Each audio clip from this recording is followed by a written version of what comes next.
तो दोस्तों आज की स्टोरी है इतना भी पराया ना करो।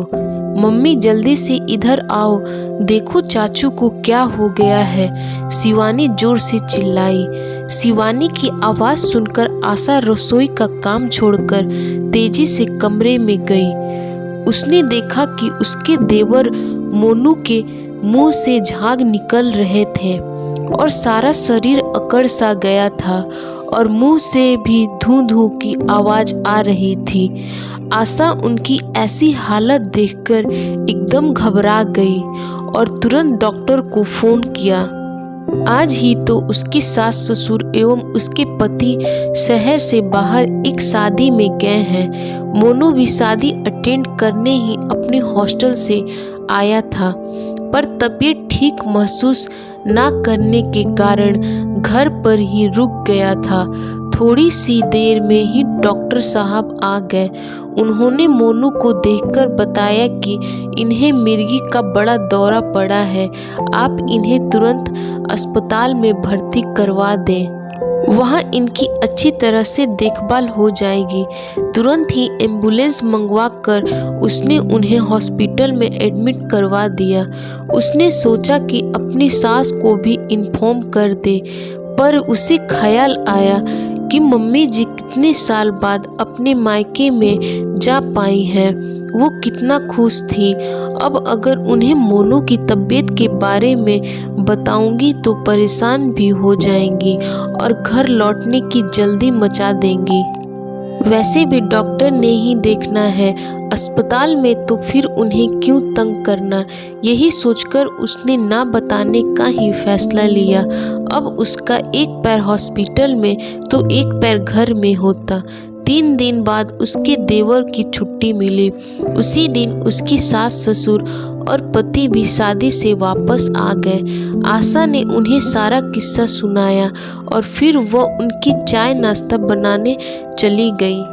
वह अभी थोड़ी दूर ही गई थी कि अपनी सास की आवाज़ उसके कानों में सुनाई पड़ी, जो उसके पति से कह रही थी कि जो बात आज तक आशा से छुपाकर रखी कि मोनू को मिर्गी की दौरे पड़ते हैं, वह बात आज भी आशा को पता चल गई। अब मोनू की शादी में बड़ी दिक्कत आ जाएगी। आशा है तो पराई घर की ही, वह हमारी बात को छुपा कर क्यों रखेगी, सारे जगत में ढिढोरा पीट देगी। आशा उनकी बात सुनकर हैरान थी। वह सोचने लगी कि मैं ससुराल के प्रति पूरी तरह समर्पित हूँ, फिर भी मेरे बारे में ऐसी सोच रखी जाती है। उसे याद आया कि 2 साल पहले जब उसके जेठ ने कई लाख रुपए का गबन कर दिया था तो सब घर में आपस में खुसुर फुसुर करते एवं परेशान होते घूम रहे थे, पर उसने पूछने पर भी किसी ने उसे कुछ नहीं बताया था। उस बात का पता उसे अपनी सहेली से लगा, जो उसके जेठ के ऑफिस में ही काम करती थी। उसी ने बताया था कि पैसे जमा ना करने की दशा में उस जेठ को जेल भी भेजा जा सकता है। तब अपने ससुराल की इज्जत बचाने की खातिर उसने अपने अकाउंट से एक बड़ी रकम अपने पति के हाथ में रख दी थी और बोली थी कि घर की बात मुझे बाहर के लोगों से पता चली। क्या ये अच्छी बात है? ये बात सुनकर उसके पति उससे आंखें चुराने लगे। उसके जेठ उसके द्वारा दिए गए पैसों की मदद से ही जेल जाने से बच गए थे। सोचने लगी बहू तन मन धन से ससुराल के प्रति समर्पित रहे, ये तो सब चाहते हैं, पर घर के मामले में उसकी सलाह और घर के राज से उसे दूर रखकर उसे पराया ही समझा जाता है।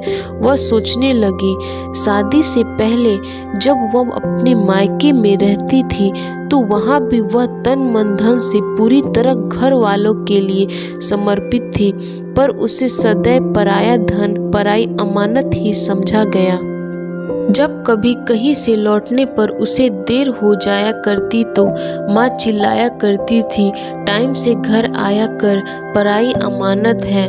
तुझे इज्जत से ससुराल विदा कर दूं तो मैं गंगा नहाऊं। किसी शौक को पूरा करने की बात कहती तो माँ कहती थी अपने ससुराल जाकर करना अपने शौक पूरे, वही तेरा असली घर है। तब उसके मन में यही आता था कि शादी के बाद उसे अपना घर मिलेगा जहाँ कोई उसे पराया नहीं समझेगा।